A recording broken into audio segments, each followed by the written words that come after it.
an artist based out of Minneapolis here. I'm working on a few projects right now. I'm gonna be releasing my first single soon. Close my eyes and feel the energy.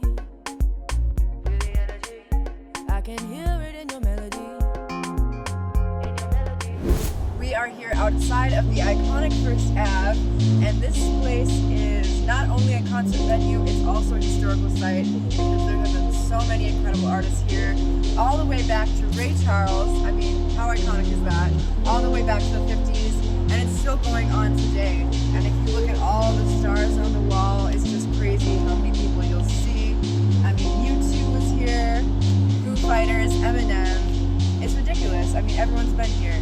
And I can just remember standing in this line and being so excited to go into a concert. And I've been to both big shows here with major artists, and I've been to more local shows with local artists, which I think is another super important and super special thing about this place, is that you can see local artists here. You can see people who are going to maybe one day make it. You can see them here first. And so, yeah, I think it's incredible. I mean, you have Outkast here. You got the Black Eyed Peas. We got it all. And something super incredible that they just added to the wall, which makes my heart very full, is that we now have a George Floyd star in red. I think that's so important because this city will never forget the legacy of George Floyd and everything that's happened here. So I think that's really special. They commemorated him there. We got Nirvana, and we are coming to our gold star, which is our city's favorite, our love, Prince. Magical, magical performer and artist. And if you actually saw the film Purple Rain, a lot of it was filmed here. He was here all the time. This was his place. So there's a lot of history here. There's a lot of rich history, and there's a lot of modern music still going on to this day. And do you see that blank star up there? That one's gonna be for me. People don't expect it. Like, people kind of overlook Minneapolis as a music scene, but it's so culturally diverse and deep. I mean, you have people like Prince. There's so many undiscovered, talented people in this city. It's absolutely ridiculous. I feel like maybe part of it is because we're holed up in our apartments and our rooms for like half the year, and all we can do is create. Or there's something about the energy here, but there's definitely a crazy amount of talent that most people wouldn't even realize. So when I first started writing music and getting in my zone and everything, I was living right next to the Minneapolis-Saint lake, and I was able to go right outside and feel that serenity of nature, that calmness, and I could drive 5 minutes and go to museums and go to the bar and feel inspired in that completely other way. And I think that's something that you don't get in a lot of cities. In Minnesota, it's so cool to be able to do that. Like, seriously, like, find your sanity in nature and then find the other sides of you that sometimes you really want to experience in the city. I love that. So I think that's important for creators. That might be another reason too why there are so many people that are artists, that are creatives, you know, in this city.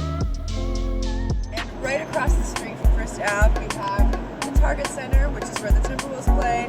And there's also a lot of concerts that are over there too. I actually saw Beyonce at the Target Center, so enough said about that. But we got the Mayo Clinic, and it's just an exciting city. I mean, just in this little intersection, we got a lot going on. So Close my eyes and feel the energy. welcome to the interior of the Armory.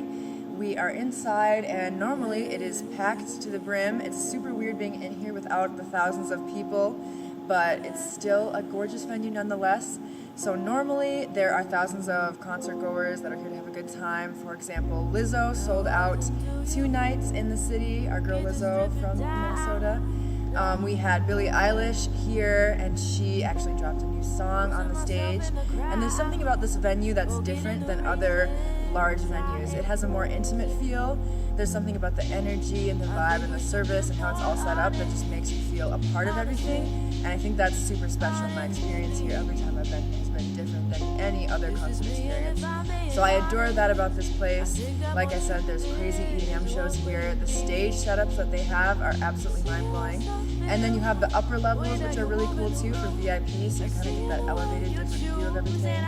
And yeah, this is a crazy venue. It's definitely a top one to beat in the entire US, and I know that if I ever perform here, which is a dream of mine, that I've definitely made it. So I'm very excited to be here and show y'all how cool it is. So as far as when I've been performing my songs, I think the reaction has been emotional, and a lot of my lyrics, they don't speak to anger, they don't speak to separation. I'm very much so of like a world peace type of like hippie mentality where like I really believe that there's love in every person, that we all came from somewhere, we all have a story, and music is something special where it can bring that from anyone, it can bring us all together. And so in music there's no black and there's no white, it's just the emotion you feel, whether it's joy, whether it's compassion, whether it's sorrow.